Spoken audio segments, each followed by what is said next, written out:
All righty. Okay. Well, I am going to share my screen with you all, and I'm doing this in a different software. So if things go awry, know that I am not the technical expert in my world. I have this amazing person who does all the pretty stuff. So if things don't look right, or they start to get blurry or something, or it's like, Scharrell, I don't think this is what you mean to show us, let me know. Okay. All right. So we're going to get started. So what I'd like to do is, are you all comfortable with sharing and communicating? I intentionally, as I was sharing with the group that started with me right at 12 o'clock, that we started this cohort, and I will say with Donna, because she made some recommendations. She was on one of my first virtuals post-COVID. I did a lot of virtuals, through COVID, and then we stopped and went back live, and conversation became, well, why don't we do virtuals? And I'm thinking of this small group of cohorts where there's individuals separate from what I would do for an organization that come in, and that group stays together for a period of time. And so then there's offering of courses that really help you cascade into the highest level of leadership, dealing specifically with what some of the challenges that women go through, whether it's the self-help and self-care, being the best version of yourself, which Donna participated in, this imposter syndrome, the balancing act, asking for what you want, and a number of other areas where I'm finding that women are struggling with in terms of their own personal development, but it impacts them professionally. And so we're testing out having some of these smaller virtual events with cohorts of individuals that might want to do learning together. And then obviously the same, but more elongated keynotes are available that I do for organizations as a whole. So I wanted to ask, and I'll start with somebody if not willing, or you can use your raise your hand.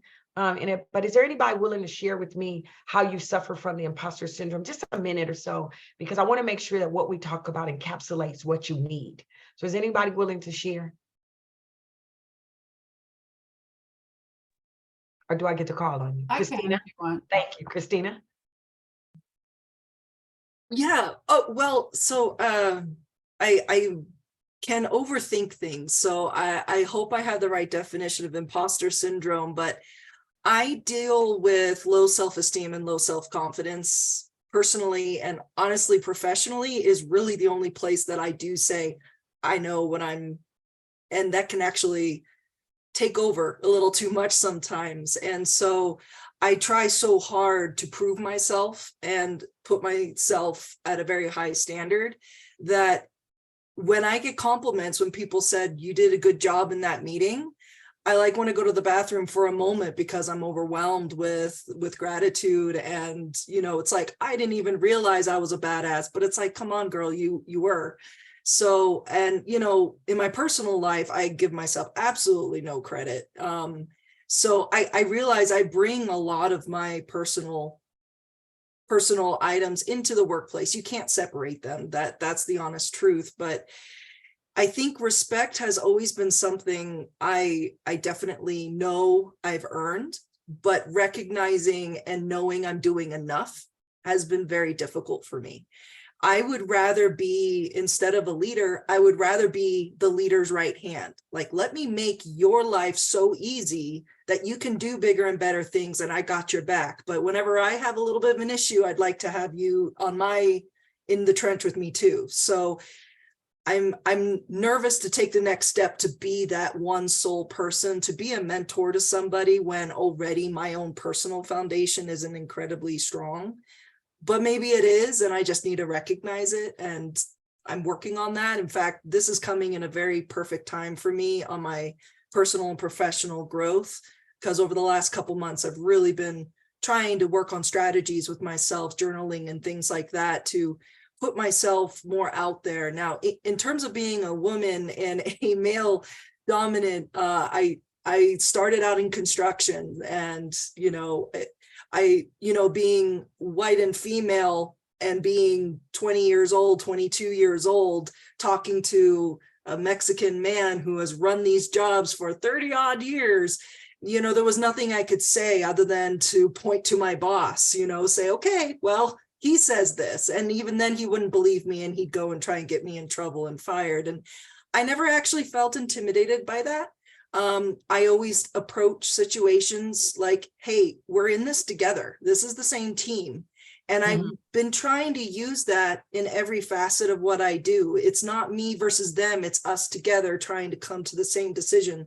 And that has really worked really well for me, I think. So that I can go on and on. When you said personal coaching, I might need to call you up on that.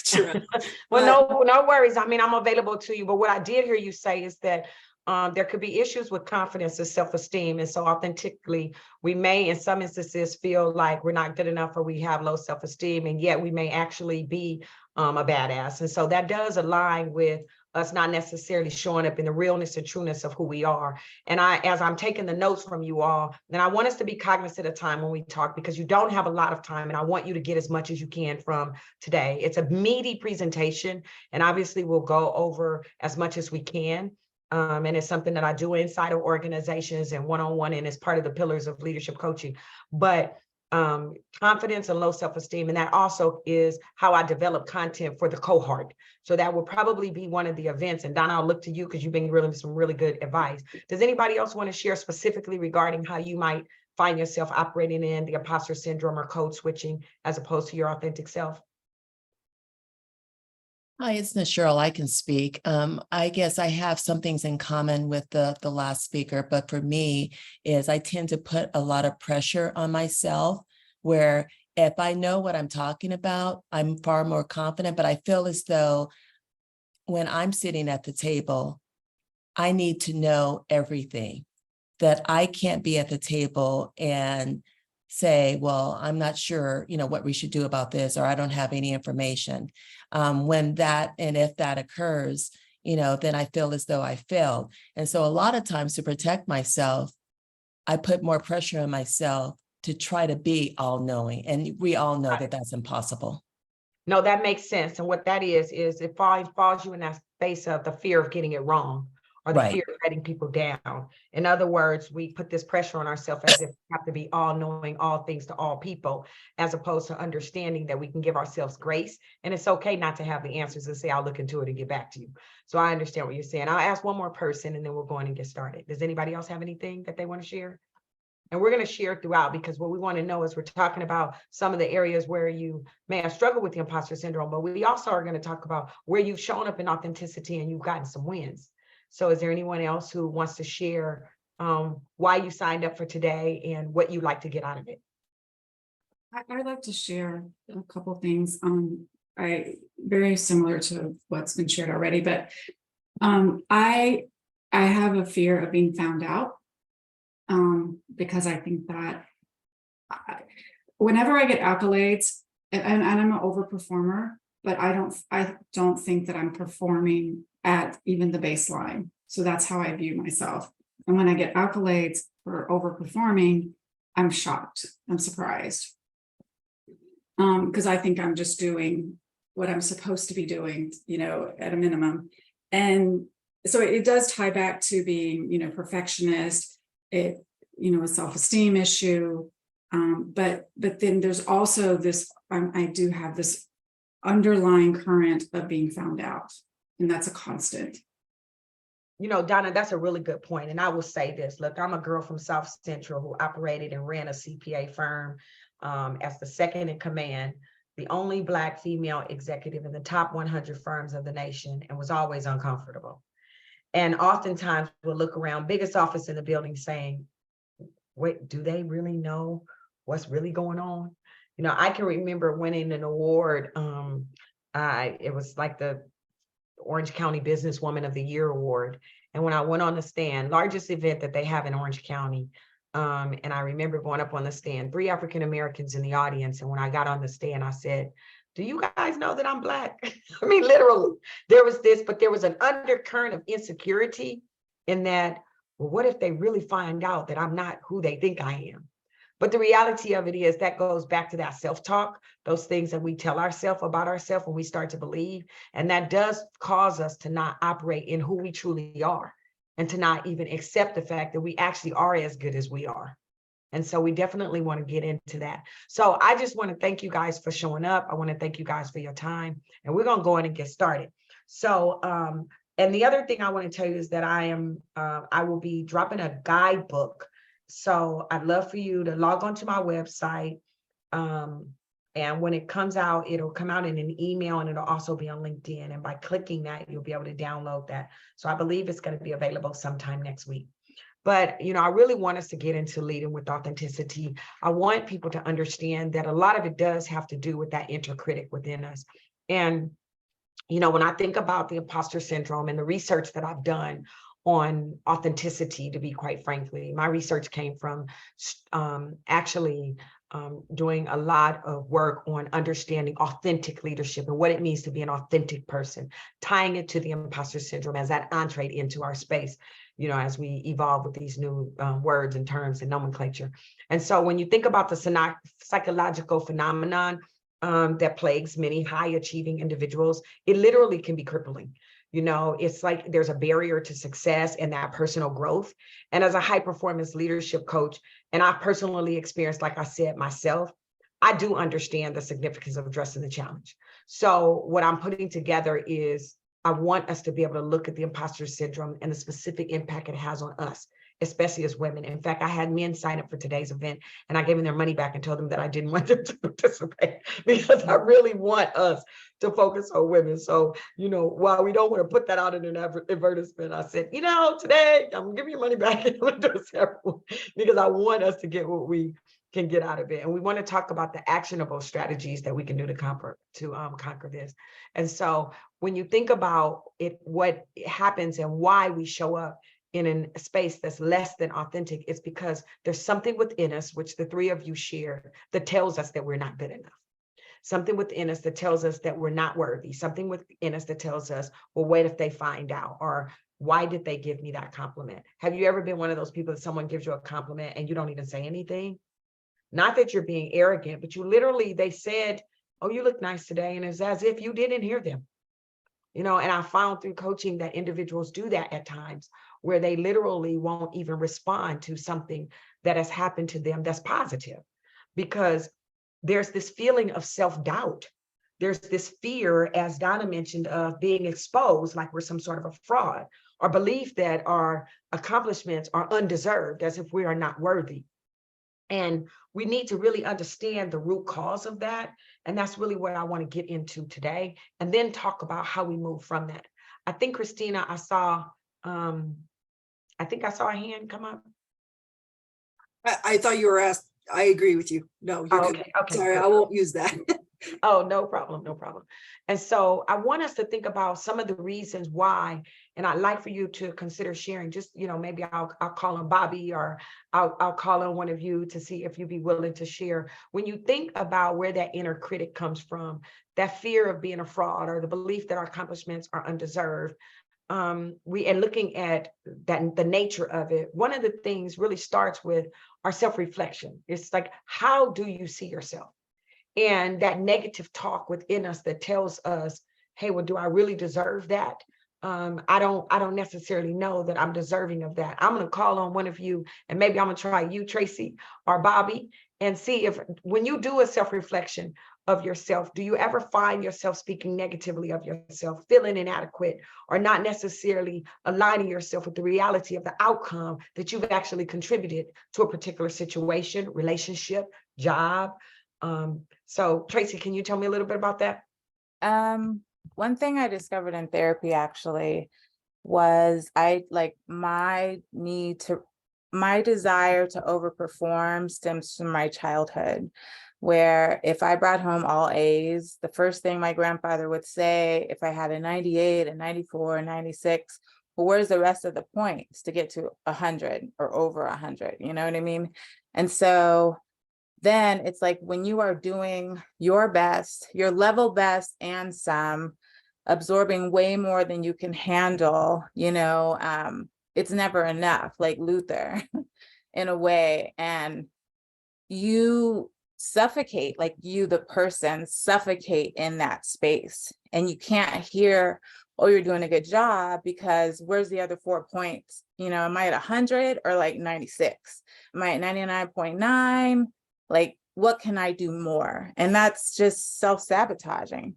Exactly. And you know, the thing that I want you guys to take is in that when you do that self-reflection of understanding where it comes from, because that very same thing happened with me. I believed that I wasn't good enough simply because of some things that I had gone through in my childhood. But that didn't necessarily mean that I wasn't. To your point, Tracy, I became an overachiever, overdoer, over is how I call it. In fact, there's a Sue talk that I did. It's on the internet if you type it in. And I talk about that. I talk about how I ended up becoming this big sister to my little brother, who's actually only 11 months younger than me, how I became this overachiever, volunteering for things nobody asked me to do, and then had the audacity to be disappointed when nobody gave me credit for it.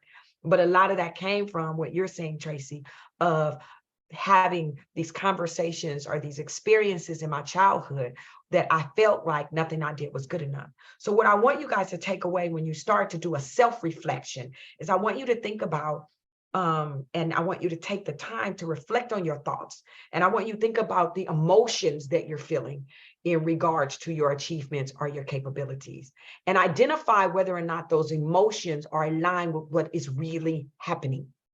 Because when you're feeling like you're not good enough, but the results that you yield are great, you have an opportunity to identify that pattern of negative self-talk or feelings of inadequacy in that moment.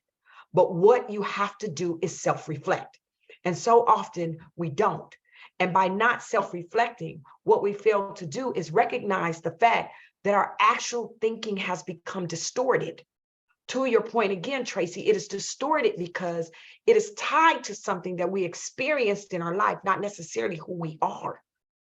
And so as a result of that, we've got to get to a place where we can start to challenge those cognitive distortions, such as where we end up catastrophizing or mind reading. Have you ever been in a situation where you've drawn a conclusion based on a conversation that you think you're going to have with someone, decided what the results were going to be, and then acted on them, and you never even had the conversation? I mean, let's keep it real, ladies. Have you ever done Like that? foreshadowing times a million, just Times a million. the crevices of something that's not even real. And nothing's even happened. You decided that your partner, husband, wife, whatever your situation is going to be mad, or they're not going to want to do something, or they're going to be frustrated with you. So now you show up as if that's already happened, and you're catastrophizing the situation, actually prepare for the fight, or prepare to shut down, or prepare for some response that's disaligned from what you really want. And you now have this distorted thinking that's caused you to behave in a way that's disaligned with what really happens. And then what you find is that the noise that you're hearing is shaping and molding your show up, and it's not aligned with the reality. And so we have to replace those irrational thoughts with more balanced and realistic ones and stay in the moment. So when you're thinking about the self-reflection, you have to recognize when you have distorted thinking, because that's what happens to us. And through that distorted thinking, in order for us to start to shift and change, I want to ask you, how many of you actually journal? Do any of you keep a journal? How many of you don't keep a journal? Raise your hand. So I'm going to encourage you that post today that you would consider keeping a journal, because keeping a journal helps to document these instances when you feel that imposter syndrome, you feel that self-sabotaging creeping in, and you can actually start to chart your behavior, and it gives you an opportunity to see it. The reality of it is the content that I'm giving you today is going to be amazing, but your ability to practice it and implement it and shift from that's what you've learned is based on your contributions to yourself. And so it's not just the hearing, it's the taking notes, it's the studying, and it's the activating. And so when you keep a journal and you start to document the instances when you feel the imposter syndrome, you write down your thoughts and your emotions, and you're able to go back, you start to see the insights of what's triggering you. So now when something happens to me and I find myself feeling scared or unsure, insecure, I'm actually able to say to myself, I'm scared, or I'm unsure, or I'm feeling insecure. And what will happen is that I believe, and this is me, but I believe that high performing women suffer from this even more than those who are lower performing. And that's because there is a standard that has been placed upon us, whether it's from someone else, and we've decided to carry that torch along with us. And we are anchored in not being good enough. Now, I want you to take pause and think about an anchor. When you think about a ship, and when the ship is anchored, there's no movement. So you have this huge ship that's anchored in low self-esteem, that's anchored in I'm not good enough. And as a result of that, it can only move in alignment with how far the anchor is going to allow them to go. But just imagine, if you are a visual person like me, if you decided to pull that anchor up. And when you think about ships going through the water, it's not that they don't have tumultuous water and that there's not big waves and that there's not times where you might be tossed to and fro. But once that anchor is pulled up, you have an ability to move. And so high performing women are really impacted by this because we care about what people think, and we don't often understand the significance of what somebody says about us and how it makes us feel. And the clear differentiator is that we've got to identify our imposter syndrome behaviors. You know, understanding what those behaviors are. Like, how many of you are overcommitters? I heard some of you say it. Perfectionism. Somebody said the need to be right or to be in control, to make sure that you have the answers when you entree into a meeting. You want to ensure that you don't get it wrong or you are going to be found out. But what if you recognize that no one expects for you to be perfect but you? What if you actually settled in on the fact that it's okay not to have all of the answers? What if you allowed yourself to take the time to breathe because you started journaling, you're seeing your triggers, and you can tie those triggers to an emotion that you're actually feeling, so that in that moment, before you shift into the person who is protecting that individual and now becoming that imposter or code switching, that you take time to feel what you feel, but you stay true to who it is that you really are. And so when you start to recognize the behaviors associated with the imposter syndrome, it will help you to avoid overcommitting and trying to be perfect and saying no when you can't do something or when you don't know. When you think about the fact that it's okay to say, I really wish I could, but I can't. I would like to. You know, when someone says to me, would you like to go somewhere? Or would you like to do something? Well, the answer is, in some instances, yes, I would like to, but I can't. And so it doesn't mean that the feeling around the fear of disappointment is not there, but the action is in alignment with who you truly are and what you're truly capable of, not your desire to make sure you don't let someone down. Do some of you operate in a space, and can you give me an example of where you've operated in a space, and maybe I'll go to you, Bobby, where you have responded in alignment with not wanting to let someone down, but not in alignment with what you truly wanted to do or not do? Yeah, I think for me, the challenge is not having all the answers, right? So, taking on work that not saying I need help, not saying I don't fully understand this, right? Just, yeah, I'll take care of it.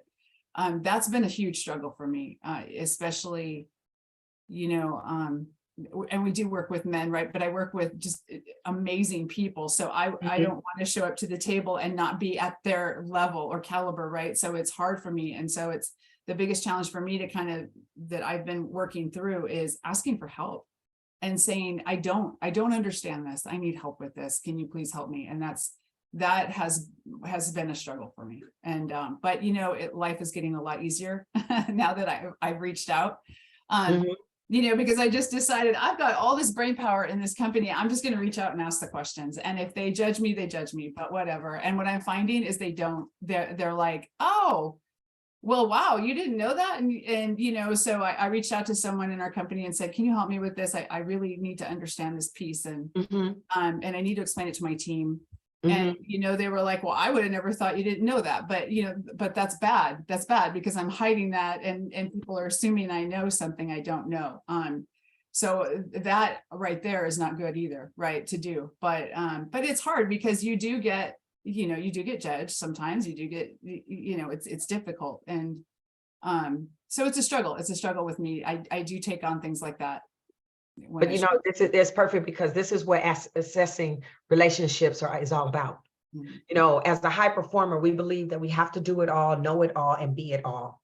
And then we have this cadence about ourselves where our feelings are hurt because no one is here and coming to our rescue. There's nobody available to us. We actually start to tell ourselves that we don't have the support that's available to us.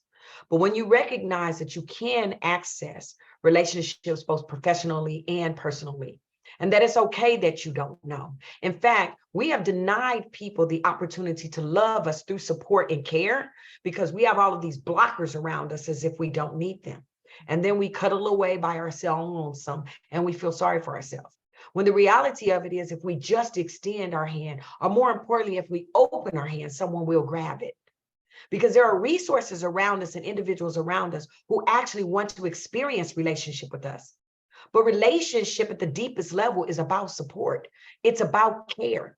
And when we don't allow people the opportunity to care for us, the opportunity to support us, the opportunity to help us where we may fall short, we are inhibiting ourselves from having intimate and deep relationships. And we are positioning ourselves to create a perception that we know it all and we don't need people.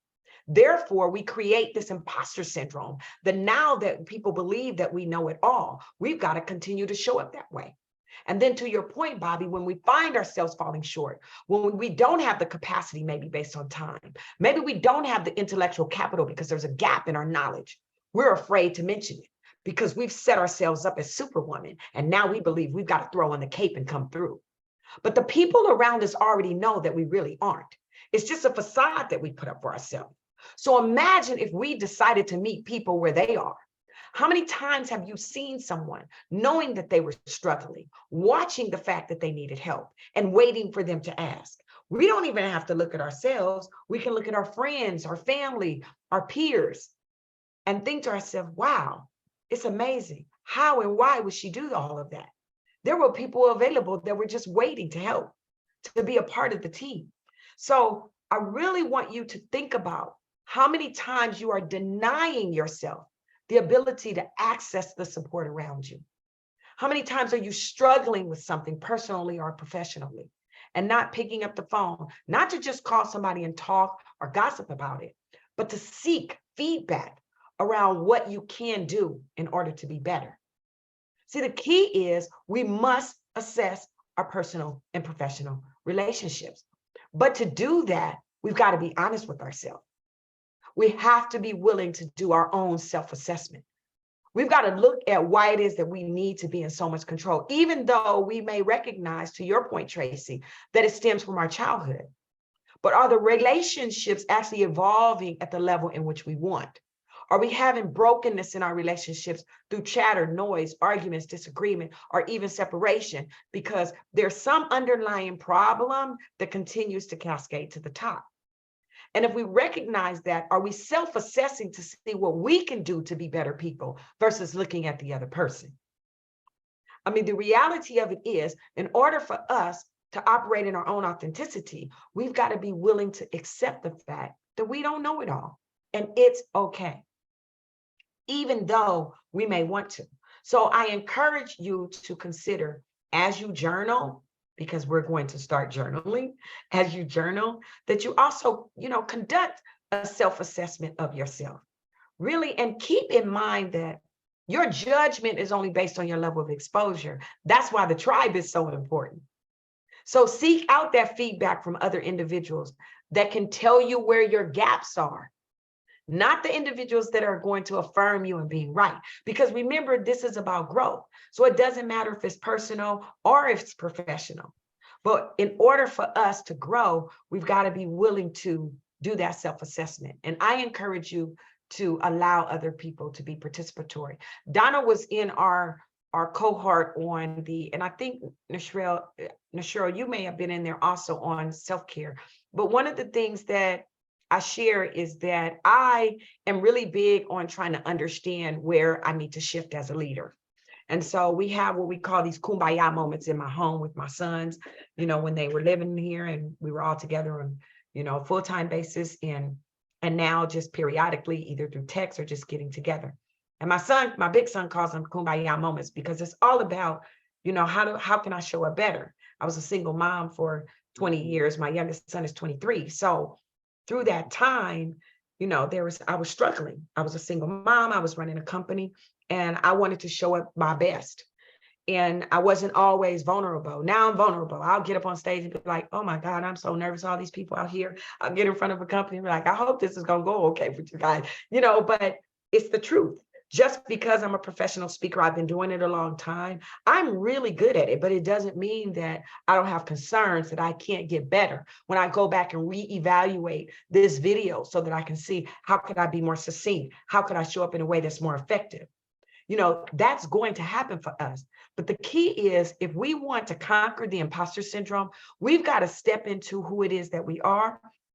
And we've got to be willing to really access some tips in order to move the needle forward. So I'm going to share with you guys some of the stuff that I have for you guys is a little more summarized. And like I told you, there's some things that I want you guys to do. But before we move to that, what I like to do is just ask, if you think about the area where you mentioned that you were struggling with confidence, you're struggling with wanting to be right, perfectionism, the fear of getting found out, overcommitting, and the impact of that.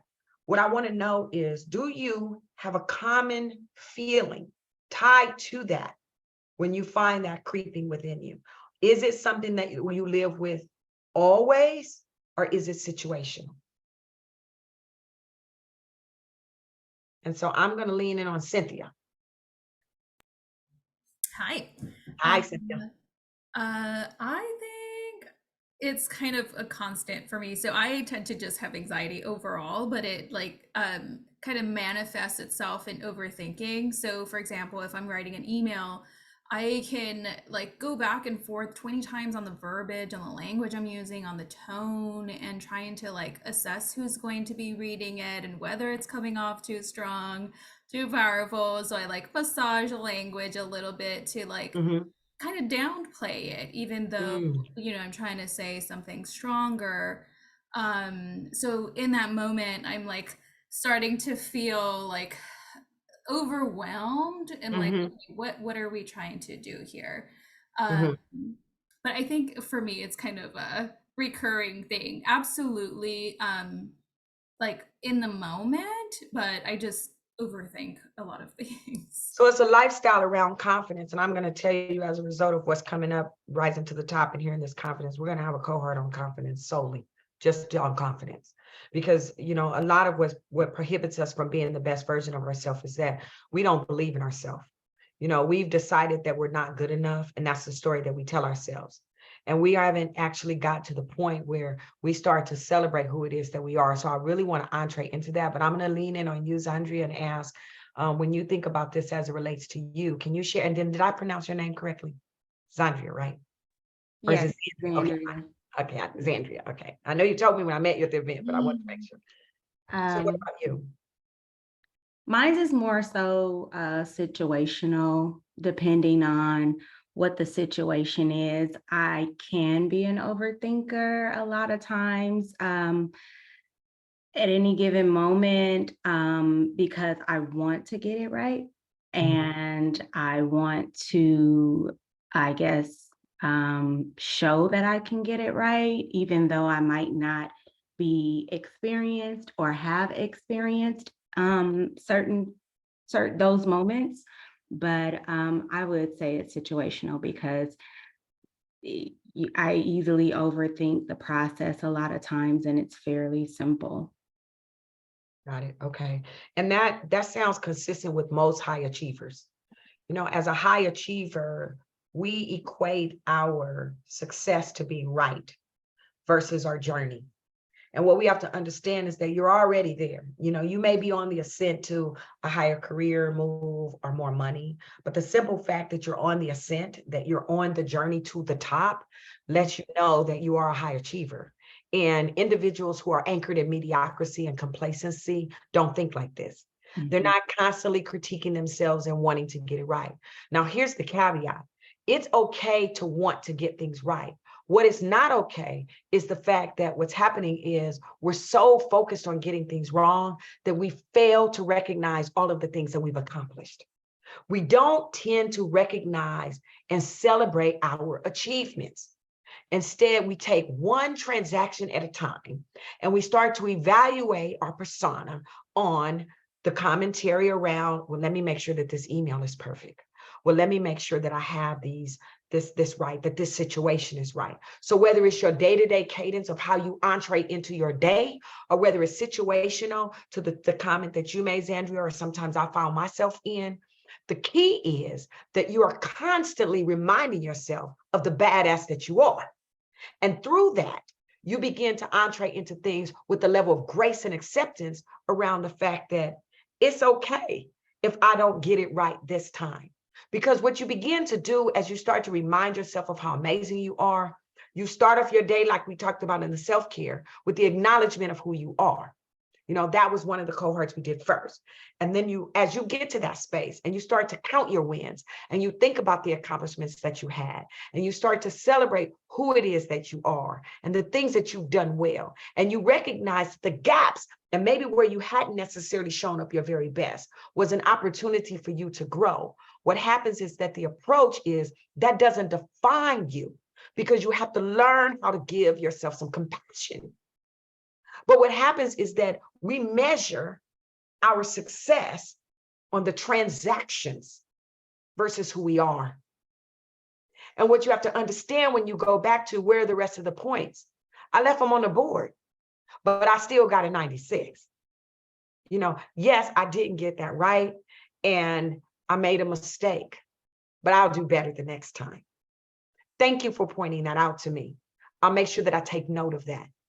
The key is we didn't come to the table with this perfectionism, overcommitment, and self-sabotaging because, we came to the table with all of that because we failed to give ourselves grace. There's a lack of compassion for ourselves and we are not gentle and we're not kind to ourselves.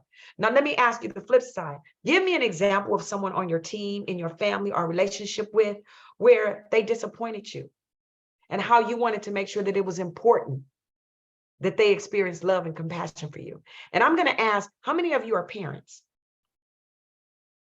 Okay, so several. So give me an example of, you know, when your child did something and it was a mistake, not an intentional error, but they made a mistake. They knocked something over, they broke something. They failed to meet an expectation and they were scared and afraid. What is your show up? Is it with compassion? Is it with understanding? Are you reminding them that it's okay that mistakes happen? You see, that's the very same thing that we have to do with ourselves. And if we're not doing that, then we need to start, because the ongoing criticism that some of us may have grown up with, we have to start replacing that with grace and mercy and self-compassion, because it's okay that we're not perfect. So when you find yourself in that space on a day-to-day basis, for those of you who may entree into your day with that, my encouragement to you is that you start your day counting your wins. You start your day speaking positively to yourself. You start your day making a commitment that to yourself that you will give yourself grace throughout the day. And then you start to recognize those thoughts around those situations where I've got to get this right, or I don't want to make a mistake. I don't want to get this wrong. But how about I'm going to give this everything that I have. And if I find myself making a mistake, then I'm going to give myself some grace. And I'm going to go and seek out how I can do better. But that's shifting the way that we think, the way that we show up to ourselves. And this is where that mindfulness, and I know all of you have heard about this over and over again, this is where it comes into play. But you have to start to practice it. This is why journaling is so important. This is why a tribe is critical. This is why we need other people, and we need to give them permission to tell them the truth, tell us the truth about ourselves, because without that, we can't grow. And we repeat the same habits over and over and over again.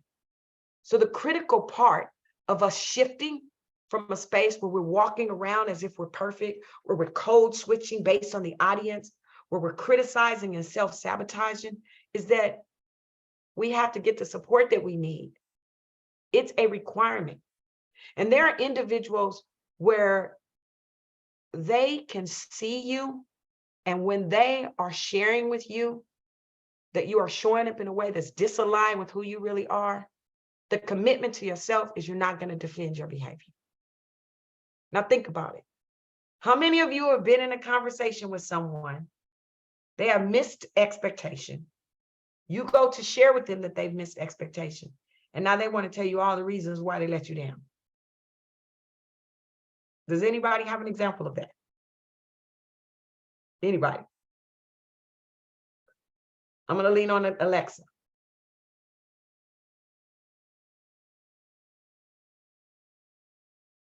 Alexa, can you hear me? Yes. Um, I'm trying to think of a situation where somebody else has said that has felt they've let me down. Is that what you're asking? Well, somebody has let you down. So let's think about it. I get into something with someone and I say, well, I'm really disappointed that you did that. Well, what about the time when you did this? Well, I didn't really do that. Yeah. I did it, but that wasn't really what it was. It was because of this. In Right. other words, they can't own their stuff.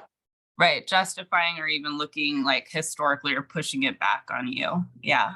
Exactly. And part of what happens is that shows up when we're not giving ourselves grace. That shows up when we don't have the confidence in saying, wow, I missed that. My apologies.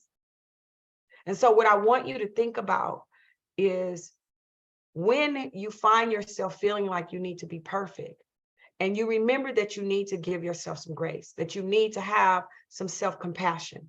When you recognize that, you have to remember that this tribe of individuals that you are allowing to play a role in your life to help you grow, that you've given permission to support you through that, these like-minded individuals. And like-minded means that the common denominator is they are committed to you being the best version of yourself. Not that you have things in common and that you like the same things, but that they are committed to you being the best version of yourself. And so in that commitment, they're willing to do whatever it takes to save you, even lose the relationship. Those are the people that you want to be in your tribe. But those are the people that you have to be completely transparent with, that you have to share your struggles with, and you have to give them permission to challenge you. Because you have to keep in mind that you bring to the table that which you are, right? And so if our background has told us that we need to show up a certain way, and yet it's inhibiting us from becoming the highest performer in our life, it's anchoring us down in our past habits, then our belief system is that we're right. So when you choose this tribe of individuals, you have to allow them to space to say, Tracy, I understand that. But the reality of it is, this is not aligned with who you told me that you wanted to be. And so let me show you why and how. And then your response is only based on your willingness to grow, not the justification of the why or how come or remember the time when. But thank you for that opportunity to help me see something that I didn't see. Consider that feedback. Now, I'm not talking about individuals who don't care about you. I am talking about the individuals where the common denominator is they want to see you operate in your authentic self, even if your authenticity has flaws, because you're moving in a direction that's going to improve that without shifting into becoming someone who's operating in a space of fear. And so as this happens with these individuals that you're giving permission to be a part of your life, you'll start to shift the goals and objectives that you have for yourself, the expectations that you have for yourself, so that you then can set some realistic goals for yourself and start prioritizing how you treat yourself. So when I show up in the meeting and it becomes, I want to have all of the answers, I might sit down at the meeting and say, wow, as I was preparing for this, there's so much robust information that I wanted to share. But there's absolutely no way that I'm going to be able to get that in at this time. I'm going to put this guidebook together, but I'm sorry if I can't get to everything. Versus trying to scurry through quickly, not be able to get to everything, feeling bad, let down. Did I let these people, this is what we do to ourselves on a daily basis. because we have these unrealistic expectations of ourselves. And then we have these expectations of others based on the noise that we grew up with and how other people responded to us. And we're expecting that from the individual in our preview at the moment. But just imagine if we let our guard down, if we let ourselves be completely vulnerable, if we broke down our expectation in smaller bites, if we allowed ourselves to experience the moment with the goal to grow in every conversation.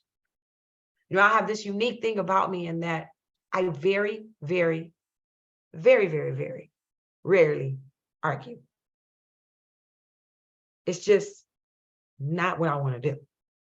And so in that, it's really because I made the conscious decision that, look, I'm worth it. Like, I'm not going to go back and forth with my being in terms of whether or not I'm good enough. I am always striving to be better, but I'm absolutely amazing.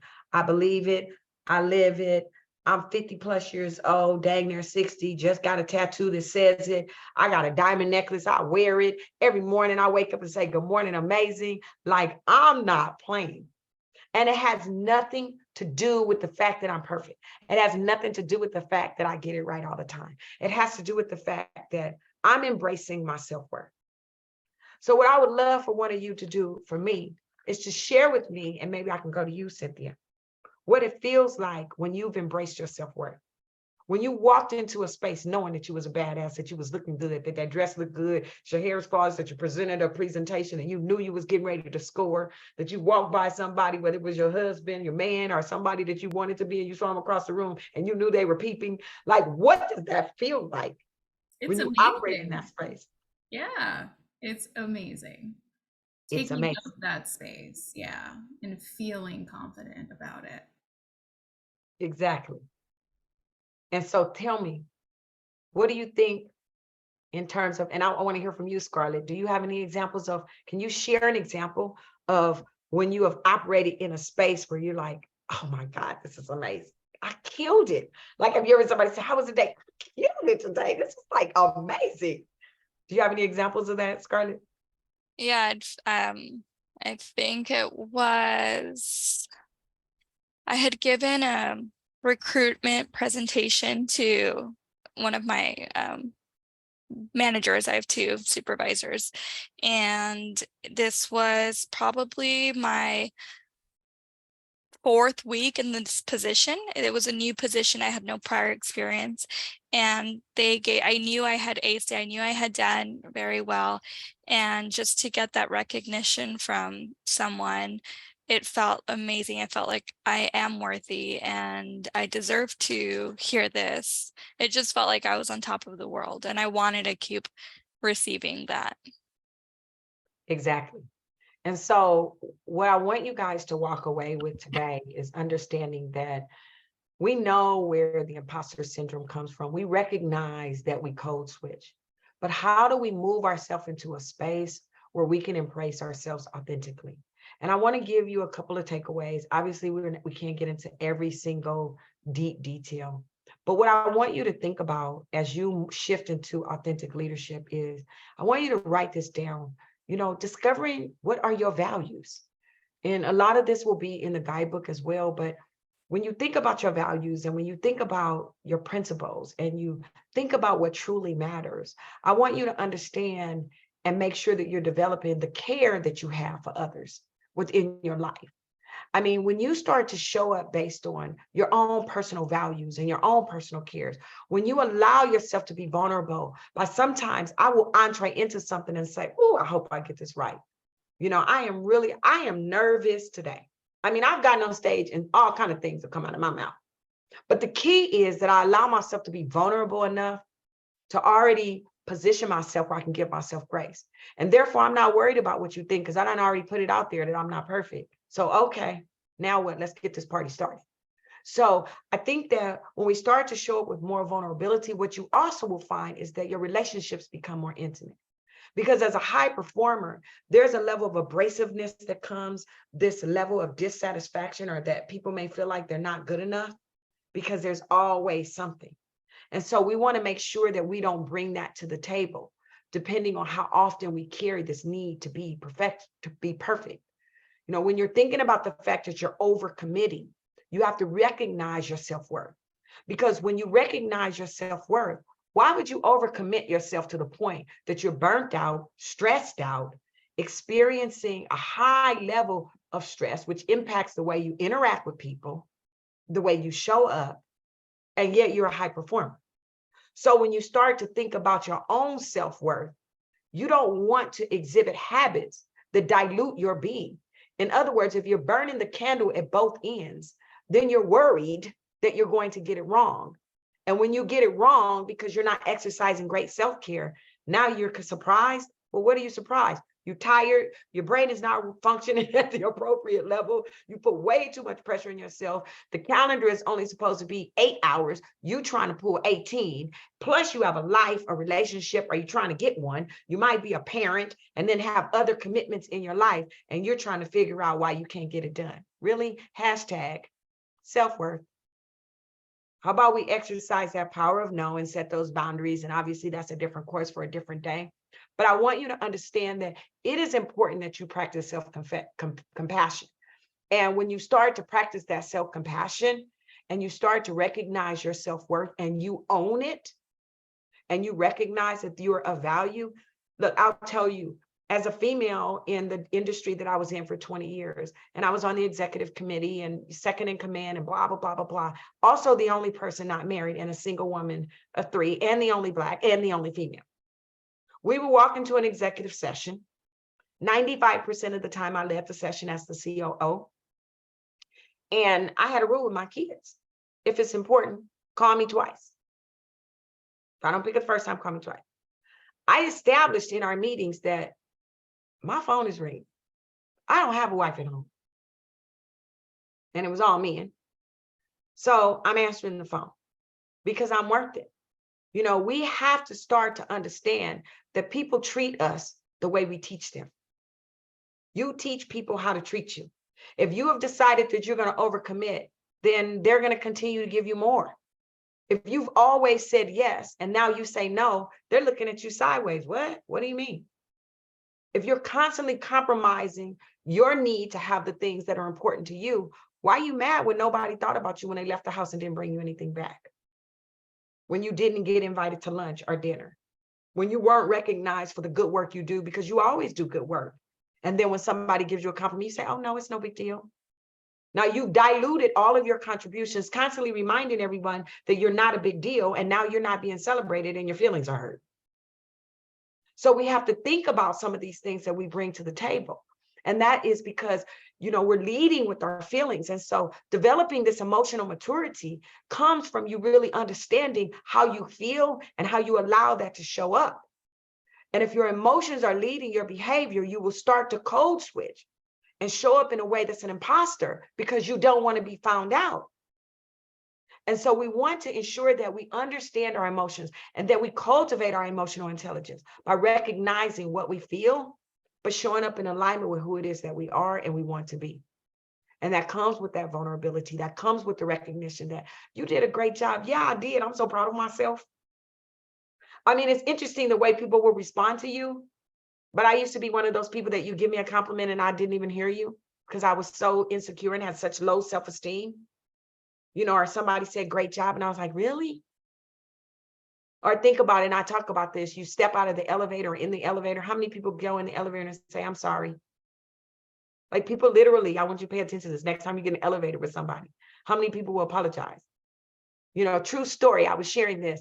I go into the bathroom at a place. As I'm entering into the bathroom, somebody else is coming out. The lady walks out the bathroom and says, I'm sorry. What are you sorry for? I was just standing there waiting for you to come out the bathroom. Like, why are you apologizing? But a lot of that has to do with the value of ourselves, our own self-worth. And then our emotions tell us we're not good enough. So we lead with that. And so we've got to remember that we are good enough and that we are worthy. And then we have to begin to continue to do the things that's going to help us to grow. So that if we move to this space where we have this growth mindset, where you have this growth mindset, you start to challenge your thoughts. You embrace those challenges as opportunities. You don't see it as somebody putting you down or that you're not good enough. You're okay with the fact that you're not perfect. How many times have you set a deadline for yourself that nobody asked you to set?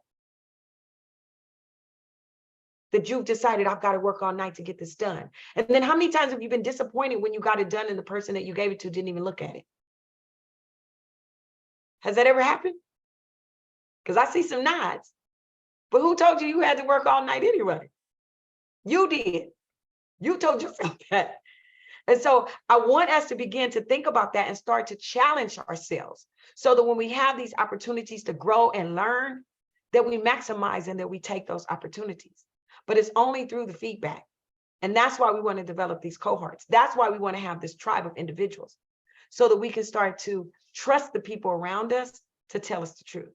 So I want to encourage you that when you're working with your teams, and when I talk about team, it's not just at work, it's at home, that you're seeking that feedback. But I would like to ask that you make one commitment today, and that's the commitment not to overcommit. Now, by a show of hands, how many people are willing to make the commitment not to overcommit? Seriously, not to overcommit. Whose hand is it that I don't see? I'm looking. Tracy, did you raise your hand? Because I didn't see your hand. Okay, I'm just making sure. Bobby, did you raise your hand? Okay. Scarlett, do we have a hand? Okay. Because it's very important that we avoid overcommitting by asking for help, whether it's at home or in our communities or with our friends, or by delegating, or by simply sometimes asking if I can have more time, if it is your own task. I mean, how often do we fail to ask for more time? It's nothing wrong with asking for more time, because you have to take the time to invest in yourself like you're doing today, to do the work so that you become more aware, you have more compassion, you have a greater level of commitment to yourself, so that you then can start to do the work to walk in your own authenticity, being vulnerable, and sometimes still being afraid. And it's not going to necessarily go away right away, but over time, you'll start to get more comfortable being uncomfortable. Over time, you'll start to embrace the fact that I recognize that I want to be perfect, but I'm not. I recognize that I failed to get it right, but I gave it my best. I don't have the capacity to do what you're asking. And when I started off by saying that I don't argue, you know why I don't argue? Because I don't have the capacity. I literally don't have the capacity to contribute energy to something that's going to take me to a level that will rob me of my effectiveness. I don't have the capacity. And so because I don't have the capacity, I'm just going to say that I'm going to have to opt out because I can't participate in that. So I want us to take some time through what we've just talked about.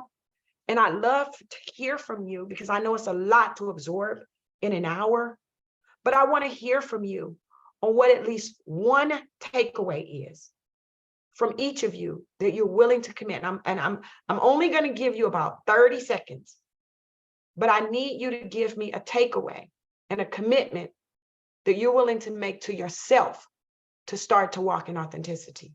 So Bobby, I'm going to start with you. I'm going to call your name.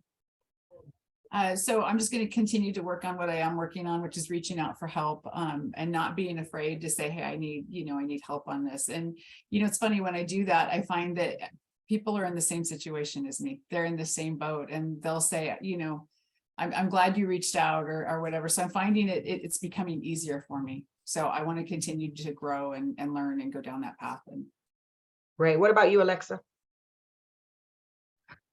I have 3 things I'm working on. So I agree with you. I'm with you, Bobby, is learning to be vulnerable and ask for help. And when I do, I find that people want to help you. Everybody wants to help you out. Secondly is I'm on board with trying not to overcommit. I've been reading this book called Boundary Boss for a year now. It's taken me this long. I've only maybe read about 20 pages. But I'm going to commit to finishing that book because it's all about setting boundaries so that you don't overprogram. And then the mantras, I have these 10 mantras to try to get myself to program myself to think positively and celebrate achievements rather than, where you could have done better. Okay, and what about you, Zandria? I definitely need to commit to treating myself with kindness a little bit more, not being so hard on myself, and just kind of take some time to find those safe spaces in people that I can trust to share certain areas of struggle that I'm working to navigate through, whether it's in the workplace and or personal. Got it. And with Cynthia? I have so many I can talk about. I think I can absolutely commit to journaling because I feel like I am just on the go all the time and it's hard to actually like take a moment and capture all the good things, whether it's good things that happened or positive affirmations. And it's like just like sitting down to really take that in, to challenge the negative self-talk, celebrating the wins, showing up with more confidence. I also want to work on developing a tribe because I am really good at just keeping to myself and doing it myself. And like, I can, it's so hard to just, expand and be vulnerable and develop those relationships with other people. Yeah, I mean, there's so many setting boundaries, but those are absolutely a few. No, I like that. Scarlett? One of my huge takeaways was you teach people how to treat you. I definitely need to allow people to help me and allow people to love and respect me. So my expectations aren't, let down. So yeah. Got it. That's great. I'm glad to hear you say that because we do teach people how to treat us. And if we show up as if we don't have any needs, we show up as if we have it all together, we show it as if we're perfect, we show up as if, nothing bothers us, we show up always forgiving individuals with no standard of care for ourselves, well, that's what you get. Yeah. So we've got to be honest about the fact that, that what you're bringing to the table is just not working for me. And so if you want to be in relationship with me, work, personal, whatever, then I'm going to need you to make a shift. And you give people the power to choose, as opposed to accepting behavior that's disaligned with what you really want. Yeah. What about you, Trace? So I think I've done a good job on boundaries as of late, articulating, the cup is full, I'm tipping over, and just continuing to not take on more than I can absorb, or like you said, working, setting boundaries that I need to work all night to get something done when no one asks me to, and affirming myself on Right. who I know I am and not what people think of me or their opinions of me, but just maintaining self and then self-care, because I pour out to others and then I'm always last, but the cup is for me, the overflow is for people. Exactly. And keep in mind, what do they say? Put your own oxygen mask on first before you can save Right. somebody else. That part. And I'm learning that with my adult children. Like, I can't sacrifice me in the name of their 20s. There's some lessons they have to learn on their own, and they're, tantruming against it, but it's like reclaiming my time. I matter in this. So I will tell you, and I know we're up against the hour, so if anybody has to jump off, but I do want to just spend a couple minutes on, I have grown children also, and what I've explained to my children is that, there are phases, in my opinion, of parenting, and there's this phase where it's all about, the teaching of the children and that whole nurturing phase of that, and then there's that coaching where they are starting to actually execute and implement the things, and now you're coaching them through as they make the mistakes, and then there's the cheerleader phase, where now you got your life, you do your things, and I'm just rah over here. But once you get to that phase, you have to understand that this is a mutual relationship. You're an adult, and the contribution to the success of the relationship is based on what we both invest. And so understanding that, I have 3 kids, so it's very, very important that they understand that. If things are rocky in our relationship, what are you contributing to make sure that they're smooth? And so there has to be a mutual contribution. Is it pronounced Trace or Trace Rowe? It's Trey's, and thank you so much. Trace. I really love this. So I'm going to go back to the one before, the whole concept of that people will treat us the way we teach them to treat us.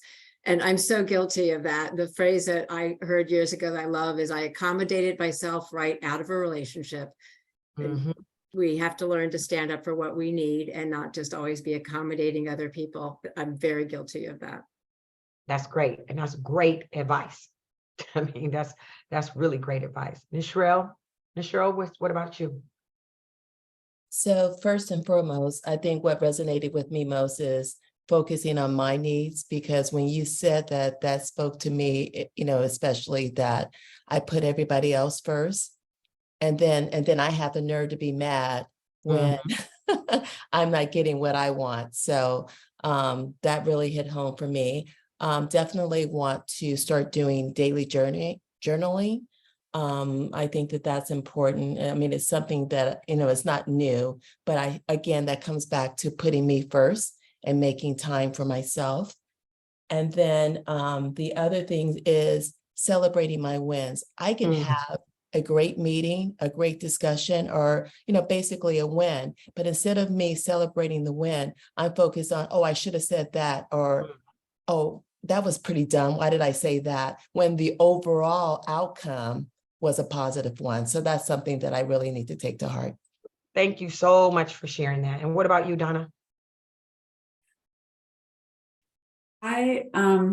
I'm going to switch to my journaling tonight at night, because I like the idea of creating the accomplishments, and that gives me a chance to be reflective of my day, the good things, the things that I could improve on, but to self-evaluate, right? To be very thoughtful. And then the other thing was practicing mindfulness and pausing throughout my day. So, a situation can come up during the day, and I'll go to this negative reel in my mind. And instead of practicing the pause and saying, is this true? Did this really happen? Is this based in facts? What am I feeling right now? And so I don't go down the rabbit hole, and that we talked about earlier. No, I think that's great. And thank you for bringing that back up, because it's a critical component in confidence. And, I do want to ask you all this. If you guys would do me a favor, if you have your phones, if you're not on them, if you would scan this code and fill out this survey, because I know when you get off this call, you're going to jump right into, other things that you have going on. But it's just a 4-question survey. And I really do want to know what we can do to improve the experience. But if there's something that you want me to talk about in terms of another course, or and you would be interested in something about confidence, or if you need my support, please do not hesitate to let me know and just submit it. It's, like I said, it's 4 questions. Christina, what about you? What is your takeaway? Wow, there was so much and a lot has been said. I'm at a stage where I think I know what it is I need to do. I know I need to prop myself up. I know I need to prime my day in a more positive way, say amazing into the, I'm at the stage where I want to start acting on it. So I think for me, I need to not anticipate people's reactions to my presentations, because I will have a negative idea and I'll prime it wrong and I'll react to it. That will help with lots of things. And then, say I am amazing into the mirror, I think is something I'm going to try and do. I'm extremely shy and I don't believe myself, but if I say it enough times, maybe it'll sink in. And then, the journaling. No, I think that's great. And what I like is that, we've talked about asking for help, paying attention to not over committing. We call that exercising the power of no. We're going to have a virtual session on that too. Setting boundaries, exercising the power of no. We talked about celebrating your achievements, and that's very, very important. Count your wins, ladies. You have them. And entree into situations expecting nothing but good. Change your expectations, which has to do with the mindfulness, and make sure that you are treating yourself with a level of kindness. And while we may be cautious around who we put in our tribe, make sure that you have individuals in your life. If you can afford coaching, I encourage you to get a coach. It doesn't have to be me, but every high performing leader, overachiever needs one, in order to make sure that you're not chasing transactions, but making sure that the experience you have in your life is yielding you the highest return. That's what it's really about. And the idea around making sure that you are journaling, if you don't write things down, or if you're not looking at your accomplishments, and remember that how people show up in their interaction with us is based on how we invite them in. If we invite people into our space accepting less than we want, then that's what they're going to bring. It's very rare that you find individuals that's going to overachieve just because. That's why overachievers operate in imposter syndrome, because there's not a lot of them, so make sure that you're paying attention to how you teach people how to treat you. And that positive self-talk and that self-care is very, very, very important. So I just want you to know that I appreciate you. I appreciate your time. I ask that you please fill out this survey. It's very important. You guys have my contact information. I'm gonna put it up one more time. For those of you that are local, we do have an event coming up, not until November, which is High Performing Leader, the impact on the bottom line. But I am, based on the feedback I get from you and that I received from other cohorts in other virtual sessions, we're putting together a session for September or October. And I believe we'll probably think about doing something on confidence. But I want you to know that you're worth it and that your authentic self is valuable and important, and that people need to meet you. And so as you leave this screen and you entree back into your space, whether you're working at home or you're in an office, as you entree into your weekend, embrace who it is that you are. And when you find that anxiety creeping up on the inside, where you're feeling unsure, you find yourself trying to perpetrate or maybe even being quiet. And keep in mind, the imposter syndrome isn't all about what you say. It's also what you don't say. Sometimes we're feeling something, we're afraid to express ourselves. Remember that your voice matters. And if you're feeling insecure, it's okay to share that. It's okay to say that I'm feeling insecure in this moment and I can't really figure out the why. But find somebody who cares enough about you that they are going to invest in you being the best version of yourself that you can be, that you're performing at the highest level that you can for yourself. And pay attention to how you enter into relationships. Watch the response that you get or the shift that you start to get as you start to expect more for yourself, your authentic self, because you're worth it. So I appreciate you guys. Thank you so much for your time. I hope you have a beautiful day and a lovely weekend. So I'm going to give you your time back. And I apologize for going 5 minutes over. Time is important. Thanks All so much, Thank Scharrell. you. Thank you guys. Have a great you. weekend. Thanks, Scharrell. Bye-bye.